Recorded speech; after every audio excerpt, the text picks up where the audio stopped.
নমস্কার, আমি অর্পণ। নমস্কার, আমি প্রণবেন্দু। এফটিআর একাডেমির আজকের পডকাস্টে আপনাদের সবাইকে হার্দিক অভিনন্দন। তো চলুন শুরু করা যাক।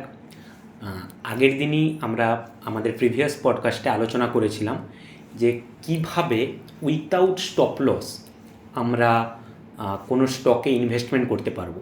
আমরা নো স্টপ লস, বিভিন্ন ধরনের এই ধরনের স্ট্র্যাটেজি আমরা দেখেছি অপশন ট্রেডিংয়ে, মানে স্টক মার্কেটের যে ডেরিভেটিভ সেগমেন্ট, যারা অপশান সম্বন্ধে জানেন না তাদের জন্য আমাদের চ্যানেলেই অপশান সম্বন্ধে কিছু ভিডিওস দেওয়া আছে, সেগুলো আপনারা চাইলে দেখতে পারেন।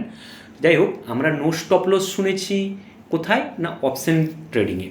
আজকে আমরা আলোচনা করব no stop loss in stocks, এবং যেটা আগের দিনই আমরা বলেছিলাম, তো আজকে প্রণবেন্দুবাবু সেই একটা স্ট্র্যাটেজি আপনাদেরকে বলবেন যেখানে উইথিন 3 মান্থস মিনিমাম 20% থেকে মোটামুটি 40%-এর অ্যারাউন্ডে আপনি রিটার্ন পেতে পারেন। হ্যাঁ, এটা সম্পূর্ণ এডুকেশনাল পারপাসে, কোনো কিছু কেনা বা বিক্রি করা এটা সম্পূর্ণ আপনার নিজস্ব অভিমত।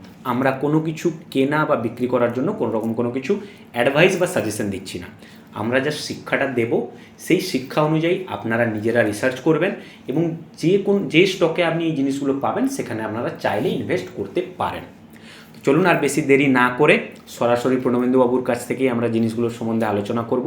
এবং এর সাথে আজকের যে আমাদের পডকাস্টের যে মূল বিষয়, যে পার্টনারশিপ বিজনেস আজকের ডেটে মানে within 3 years more than 90% start up company fail করে যাচ্ছে। কেন?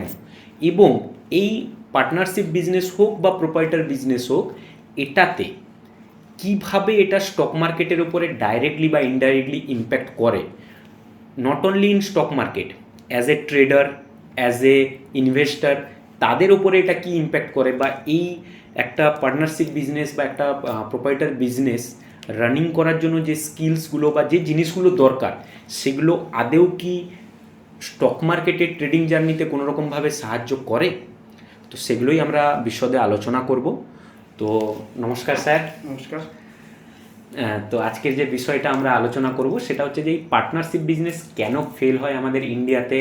Around within 3 years more than 90% start up business fail করে যায়, এবং কেন, এই বিষয়গুলো নিয়ে যদি একটু আলোচনা করি তাহলে আমাদের ভিউয়ার্স এই জিনিসগুলোর সম্বন্ধে আরও ভালোভাবে জানতে পারবে। না, অবশ্যই। দেখো অর্পণ, পার্টনারশিপ বিজনেস যেগুলো আমরা দেখে থাকি বা শুনে থাকি, যে পার্টনারশিপ বিজনেস নর্মালি ফেলিওর হয়, ধরো হয়তো ঠিক বিজনেসটা স্টার্ট করে ফেললাম ইমোশনাল গ্রাউন্ডে, কিন্তু তারপরে কি হয়, হয়তো ডিড থাকে না, শুরু করে ফেলেছি, ডিড থাকে না, পরে যখন একটা বড় ইনকাম হয় তখন পার্টনারশিপের মধ্যে গন্ডগোলটা হয়, বা হয়তো লভ্যাংশ নিয়ে কোনো সমস্যা হলো, তার জন্য একটা ব্রেকআপের চান্স থাকতে পারে, বা হয়তো একটা পার্টনার কাজ করছে মন দিয়ে, সে প্রপার টাইম দিচ্ছে, আর একটা পার্টনার তখন বিজনেসে নেমে গেছে কিন্তু পরে সে আর সময় দিচ্ছে না, বা হয়তো বিজনেসটাকে তার আর ভালো লাগছে না।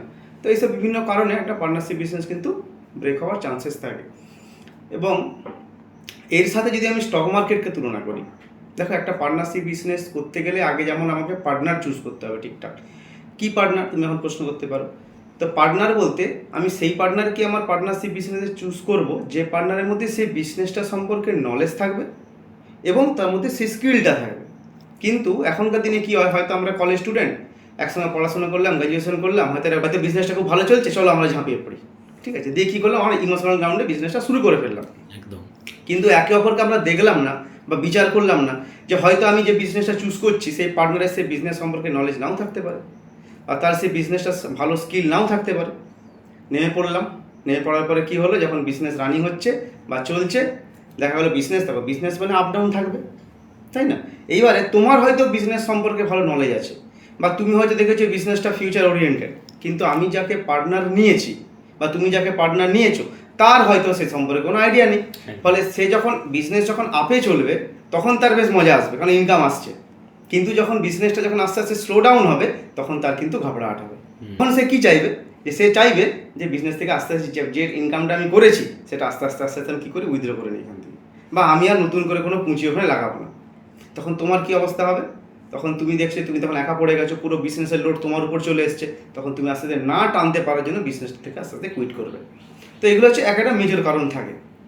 ঠিক এটা দেখো, যদি আমি স্টক মার্কেট রিলেট করি, তখন কি হবে যে একটা স্টক যখন আমরা কিনতে যাই বা চুজ করি, তখন তার ফান্ডামেন্টাল অ্যানালিসিসটা আমরা খুব ভালো করে করি। টেকনিক্যাল তো থাকে, কিন্তু ফান্ডামেন্টাল চুজ করি, কারণ কোম্পানি যে বিজনেসটা করছে সেই বিজনেসটা ফিউচার ওরিয়েন্টেড কিনা, সেই বিজনেসটা প্রফিটেবল বিজনেস কিনা, এসবগুলো আমরা দেখে তবে সেই স্টকটাতে ইনভেস্ট করি।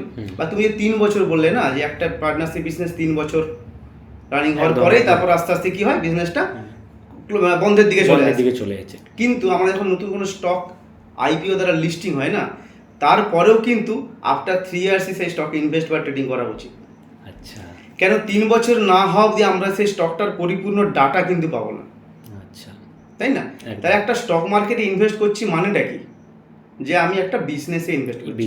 তাহলে সেই বিজনেস সম্পর্কে যদি আমার প্রপার নলেজ না থাকে, সেই বিজনেসটাতে ইনভেস্ট করে দিলাম, কিন্তু তারপরে যখন আস্তে আস্তে প্রাইসের দাম পড়বে, তখন কিন্তু আমার ভয় লাগবে। কেন? আমার পিছনে প্রপার রিসার্চ নেই এবং ওই বিজনেস সম্পর্কে আমার কোনো আইডিয়াও নেই, তাই না? কিন্তু যদি আমার সঠিক আইডিয়া থাকে, ধরো বাজাজ ফিনান্স, আমি বাজাজ ফিনান্সের বিজনেসটা পড়লাম, জানলাম নাম্বার 1 কোম্পানি এনবিএফসির মধ্যে, আমি স্টকটাকে কিনলাম। কেনার পরে যদি বাজাজ ফিনান্সের দাম পড়তে থাকে, তখন হয়তো আমার ভয় নাও পেতে পারি, কিন্তু হয়তো আমাকে কেউ রেকমেন্ডেড করেছে, হয়তো টেলিগ্রাম থেকে বা কোনো জায়গা থেকে বা কোনো নিউজ চ্যানেলে শুনে আমি বাজাজ ফিনান্স স্টকটা কিনে নিয়েছি, কোনো বন্ধু বান্ধবের কাছ থেকে। হ্যাঁ, একদম এক্স্যাক্টলি।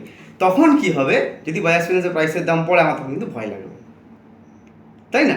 তো এইটাই পার্টনারশিপ বিজনেসও হয়। এবং মনে আছে বাজাজ ফিনান্স অলমোস্ট 8,800 এরকম অ্যারাউন্ড থেকে পড়ে চলে এসেছিল 5,000 অ্যারাউন্ডে। তো that time we were happy কি আমরা বাজাজ ফিনান্সকে 5,000 টাকায় কিনতে পারছি, এবং তারপরে সেটা অলমোস্ট একটা ভালো রিটার্ন দিয়েছিল। যাই হোক, মানে মোটামুটি এখান থেকে যদি আমরা সাম আপ করি, এটা আমরা বুঝতে পারলাম যে একটা পার্টনারশিপ বিজনেস করতে গেলে প্রথমে আমাদেরকে পার্টনার চুজ করতে হয়। একদম একদম। এবং সেই পার্টনার চুজিংয়ে আমাদের পার্টনারের মধ্যে সেই বিজনেসটা করার মতো স্কিল এবং তার সাথে তার মানসিকতা একদম। অনেক সময় স্কিল থাকে, কিন্তু তার মানসিকতা না থাকার জন্য অনেক সময় কি হয়, সেই মানে কোঅর্ডিনেশনটা হয় না।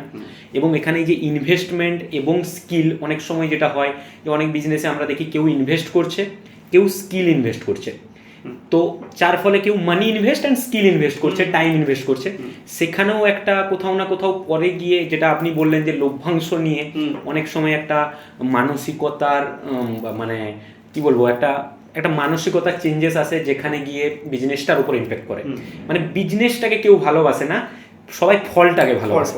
মানে একটা কথা আপনিও বলেন অনেকবার যে কর্ম করো, ফলের আশা করো না। গীতার কথা একদম, ডেফিনেটলি এটা, কিন্তু এটাকে আমরা অ্যাকচুয়ালি দৈনন্দিন জীবনে অ্যাপ্লাই করি না, জাস্ট মুখে বলি। যাই করি একটা ফলের চিন্তা আগে দেখি লাভ আছে তো, তাহলে আমি করব, মানে আগে আমি ফল দেখছি, কিন্তু আমি কর্মটা কি করতে হবে তার পিছনে আমি কিন্তু ফোকাস করছি। এখানে একটা মিসকনসেপশন মানুষের আছে, কর্ম করো, ফলের আশা করো না, বাট কর্মটা করতে হবে।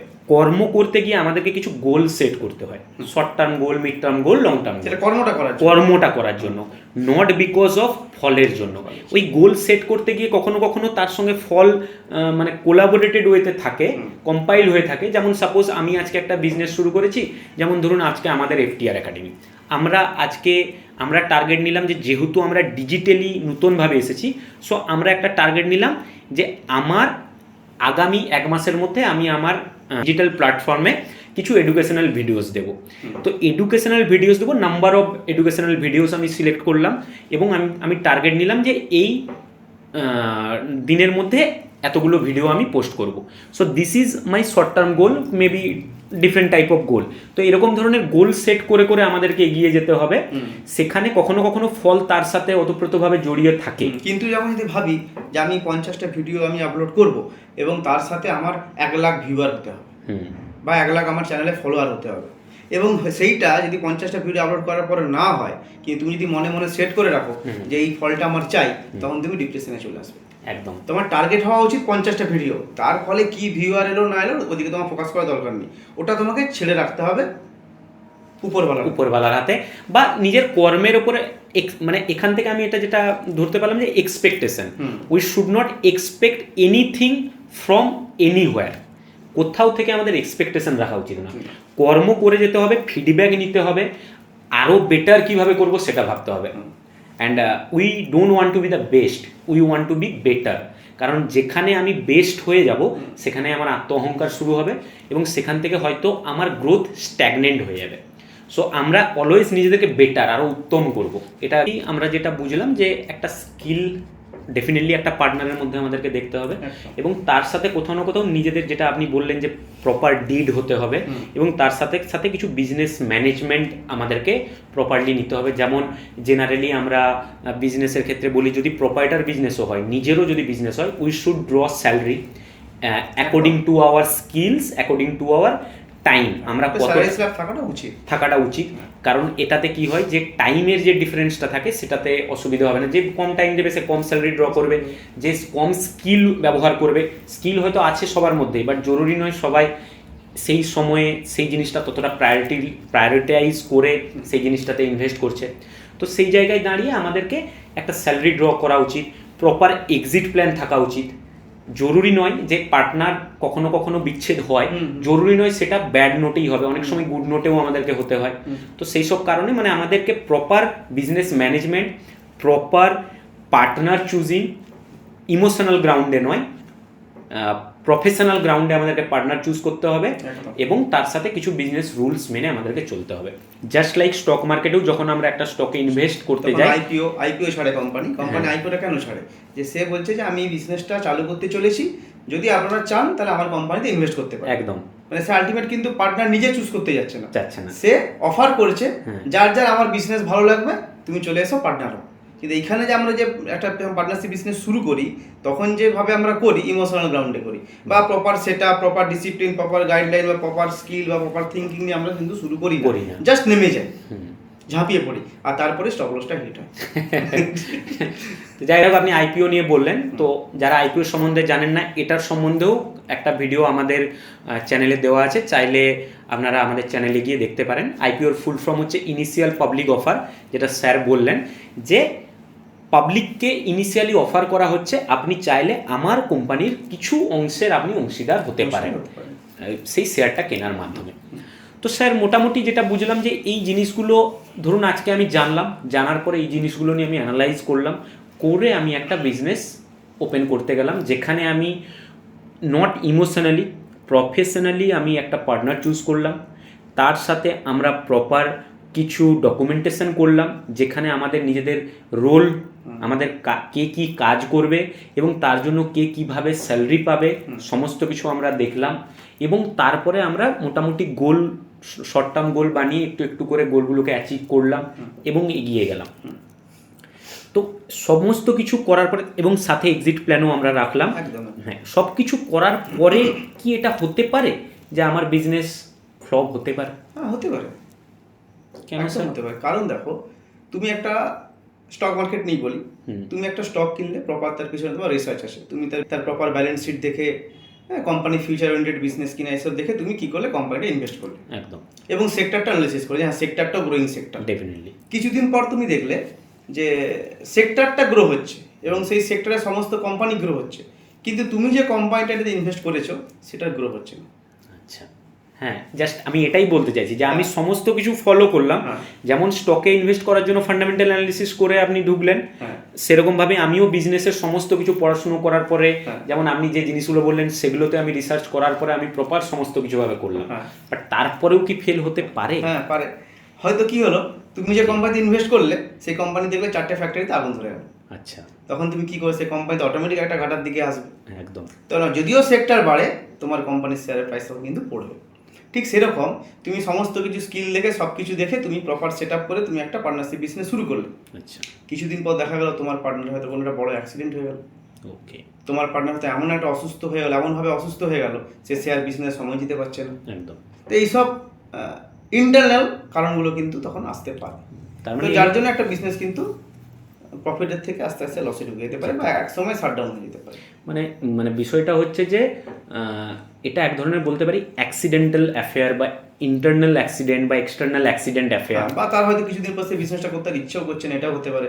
সে হয়তো অন্য কোনো বিজনেস সেটা তো কোথাও না কোথাও আমরা যদি এগ্রিমেন্ট একটা করি, তো সেখানে ধরুন সেই জিনিসটা থাকলেও বাট হতে পারে যে মেন্টালিটি মানে মানসিকতার বিপর্যয় বলতে পারে, হ্যাঁ মানে মিসম্যাচ হচ্ছে তখন, হ্যাঁ in respect to this business সেখানে হয়তো মানসিকতার বিপর্যয় হচ্ছে। এবং তার সাথে সাথে যেটা বললেন যে অনেক সময় আমরা না চাইতেও অনেক সময় এরকম ধরনের পরিস্থিতি আসে সিচুয়েশনালি যেখানে অ্যাক্সিডেন্টালি আমরা সেই জায়গাটায় সময় বা আমাদের স্কিল দিতে পারছি। যেমন মনে করো তুমি একটা কোম্পানি চুজ করেছো, যে সেই কোম্পানি এখন যে বিজনেসে আছে, হয়তো প্রমোটারের কিছুদিন পর ইচ্ছা হলো আমি বিজনেস থেকে শিফট করে অন্য বিজনেসে যাব। তো যখন সে শিফট করছে সেই বিজনেসটা তার গ্রো হবে কিনা সেটা ইনভেস্টর কি করবে দেখবে, তাহলে সেই সময় তার শেয়ার প্রাইস কিন্তু ফল করতে পারে। আচ্ছা, ঠিক এরকম জিনিসটা এখানেও কিন্তু হয়। মানে এখানে শেয়ার মার্কেটের প্রফিট অ্যান্ড লসের সাথে আমরা আমাদের এই পার্টনারশিপ বিজনেসের গ্রোথটা নিয়ে ভাবতে পারি, যে ওখানে যেমন আমি অ্যানালিসিস করে স্কিল দিয়ে আমি ইনভেস্ট করব, তো সেই ইনভেস্ট করার পরে সেখান থেকে আমি কিছু লভ্যাংশ পেতে পারি বা সেখানে আমি কিছু আমার ডিক্লাইন হতে পারে যদি আমার প্রপার অ্যানালিসিস না থাকে, প্রপার নলেজ না থাকে। জাস্ট লাইক আমার বিজনেসটাও গ্রো হওয়াটা জরুরি। গ্রো হবে না যদি আমার পার্টনার চুজিংয়ে আমি পর্যাপ্ত সময় বা পর্যাপ্ত স্কিল দিলাম না, এবং তার সাথে সাথে হয়তো সমস্ত কিছু দেওয়ার পরে যদি কোনো অ্যাক্সিডেন্টাল কিছু ঘটে, যেটা মানসিকভাবে হোক বা ফিজিক্যালিভাবে হোক, তখন আমার বিজনেসটার একটা ড্রপ ডাউন হতে পারে। তো আজ আমরা শিখলাম যে কিভাবে একটা পার্টনারশিপ বিজনেস ফেল হওয়া থেকে আমরা বাঁচাতে পারি, এবং তার সাথে সাথে একটা পার্টনারশিপ বিজনেসের যে স্কিল সেটগুলো লাগে সেগুলো আমরা শেয়ার মার্কেটে কিভাবে ট্রেডিং এবং ইনভেস্টমেন্টে আমরা ব্যবহার করতে পারি। এরকমই যদি ভালো ভালো ইনফরমেটিভ ভিডিওস আপনারা পেতে চান তাহলে ডেফিনেটলি আমাদের চ্যানেলের সাথে জুড়ে থাকবেন। ভালো থাকবেন, সুস্থ থাকবেন এবং লাইক, শেয়ার, সাবস্ক্রাইবের মাধ্যমে পেজটির সঙ্গে জুড়ে থাকবেন। ধন্যবাদ।